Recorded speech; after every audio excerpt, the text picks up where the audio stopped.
Hey guys, so today, now that the December patch has come out and we got some time with everything, it's time to put out the exotic armor tier list, starting with Titans.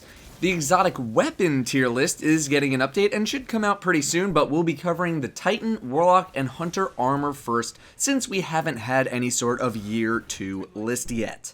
Exotic armor evaluations are split up into multiple categories: solo, heroic strikes, King's Fall, 3v3, and 6v6 PvP. Each piece is given a score in each category, 1 being the lowest, 5 being the highest, with each piece being judged by its utility and how good it is compared to other exotic armor pieces. We'll start at the bottom, and that's with Peregrine Greaves and by extension the Mark 44 stand-asides. Triple shoulder charge damage can be helpful on rare occasion, but it requires you to be Striker Titan, which is probably the weakest of the subclasses, and to be in the air, and for the enemy to be in some form where they take less damage, like a super. There are just too many things that need to line up for these to be good. In PvE, these can be funny to use in a Nightfall with Arcburn and Brawler on, with maybe something like Airborne too, but that's a very specific circumstance, and even then, it's only a fun idea, not necessarily a good one. The Mark 44s give you an extra couple of seconds with your shoulder charge active. Yeah, it's still terrible. Next is Helm of INMOST Light, giving you Headstrong and Fist of Havoc, so 2 perks instead of just the one from Eternal Warrior. This helm hasn't received any buffs, but Headstrong has, improving your sprint speed, which makes this helm slightly more viable. However, I never really thought of this helm as being super viable in the first place. Death from above can be clunky to use at best, and at worst will cause you to go nowhere with your Fist of Havoc, wasting it and probably causing you to die. I feel that if you really like Headstrong, you're probably already using it. In PvE, this helm is also a complete non-factor. It doesn't really bring anything to the table that is overwhelmingly wanted. The insurmountable SKULLFORT did get a buff to provide an additional melee attack, and with Melting Point around, you'd think that would have done it a lot of justice. Unfortunately, it didn't. SKULLFORT gets a 2 in heroic strikes and barely a 2 for situational King's Fall usage, but otherwise gets a 1 in everything else. Titan melee is the weakest of the 3 melees in the game for PvP. The increase to their melee attack range didn't really do much and still does not even come close to Blink Strike or any Warlock melee. In PvE, having an additional charge for Melting Point is useful. It's just not as useful as we thought it was going to be, and not having it doesn't really make or break your experience. EMPYREAN Bellicose, for most players, is going to get a pretty low PvP ranking if I were to rank it, and a terrible PvE ranking. There's a reason Angel of Light isn't hugely popular with Sunsinger Warlocks, although that may be a symptom of the other bonuses being really strong. Aiming keeps you afloat in the air for only a couple of seconds. Having yourself float in midair can be looked at in 2 ways. It will confuse your opponents a lot if you're able to use it well, or you'll just stick out like a sore thumb if you don't use it well. There's a reason you don't see too much of it around.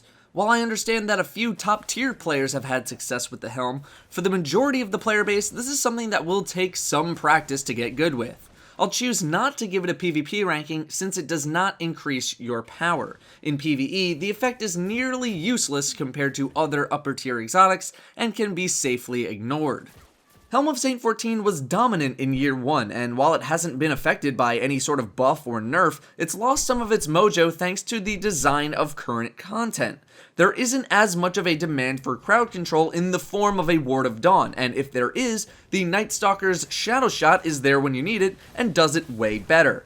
It still scores about a 3 in PvE content because at the end of the day, its effect is still a very good effect. But the content itself and Night Stalkers existing makes the helm not amazing like it used to be.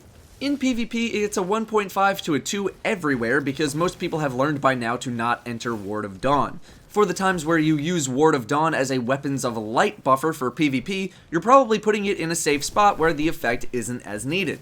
Most other times, a Ward of Dawn is a magnet for other supers, so it will probably just be destroyed. The TAIKONAUT got some adjustments and some fixes with the recent patch to actually make it work a little more like how it was supposed to. Your rockets gain tracking and no longer breaks rockets with tracking already, your radar stays up while aiming with heavies, and you get more heavy ammo drops.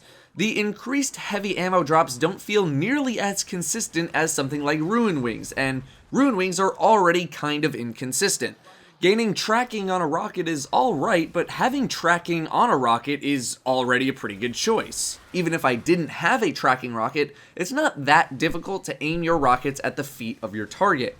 In PvP, I think this is a waste of a slot unless you really like heavy ammo and get it every single time, but in PvE, it's not completely bad. I just think that Ruin Wings are better. No backup plans received a considerable buff, proccing Force Barrier on shotgun kills. This definitely pushed it up the charts compared to last year, but not an insane amount. I will end up giving them about a 3 to a 3.5 in general and solo PvP, as if you specialize in a Force Barrier build and complement that build with Titan skating with a shotgun, then they're really good. It's just that you have to play as a defender for every other part of your game, which is unfortunate. In Trials of Osiris, they don't get as high of a rating, maybe about a 2.5, as enemy players are typically on higher alert. In group PvE, the most I could give them is a 2, as shotguns are not super good in PvE right now, and if you're a defender, you're probably going to be spec'd for team play, not a Force Barrier build, although for solo play, it's certainly more viable. Immolation Fists were new to the Taken King, giving you explosive pyre for free. The problem is, that's already a really good bonus which most players are taking because the other two bonuses in the tree aren't spectacular.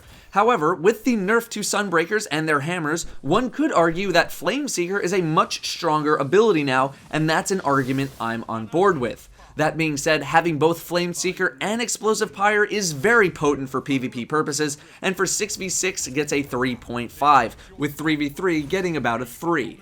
In PvE, Flameseeker is basically not needed in a Sunbreaker build, making these a pretty weak option and not the wisest selection. Ruin Wings entered in House of Wolves and contended with Helm of Saint 14. With Saint 14 getting more and more out of the picture, Ruin Wings have overtaken them as the premier PvE exotic. While an inconsistent experience, it's consistent enough to produce extra bits of heavy ammo and makes it so you don't need as many heavy ammo packs to completely fill up.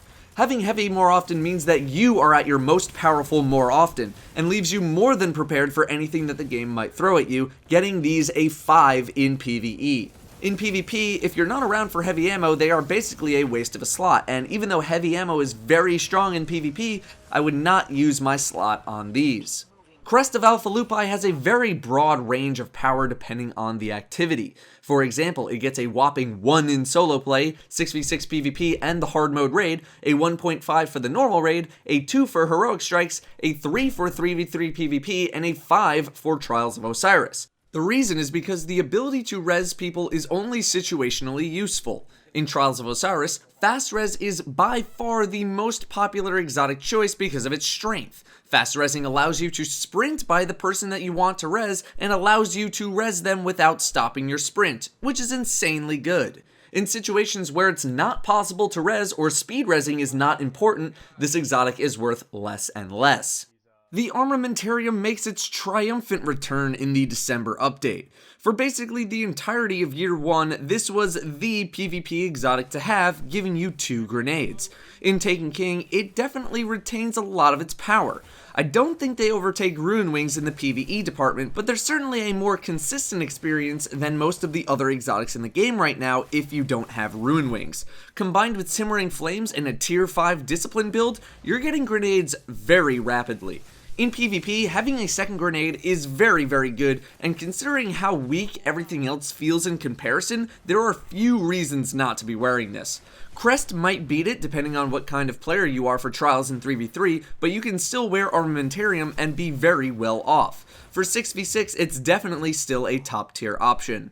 Finally, Twilight Garrison is a new Taken King exotic, which gives you a dash move while in the air. This is basically Shade Step, but in the air. Shade Step is an ability with a high skill ceiling. Those who can use it well can absolutely destroy people, while those who can't probably won't find it very good without a bunch of practice. I can absolutely see Twilight Garrison becoming a go-to PvP option for a lot of players as more and more people use it, especially for those who enjoy Titan skating with shotguns. However, it's something that's going to take some time to develop skill with, so for those who practice a lot, this can be very good. I'm not going to give it a PvP ranking because it doesn't give you any flat bonuses. Your skill will make or break this exotic. However, in PvE, it's not really worth your time. As for my personal usage, here are my picks for the activities listed. For solo PvE, heroic strikes, and the raid, I use Ruin Wings pretty much exclusively.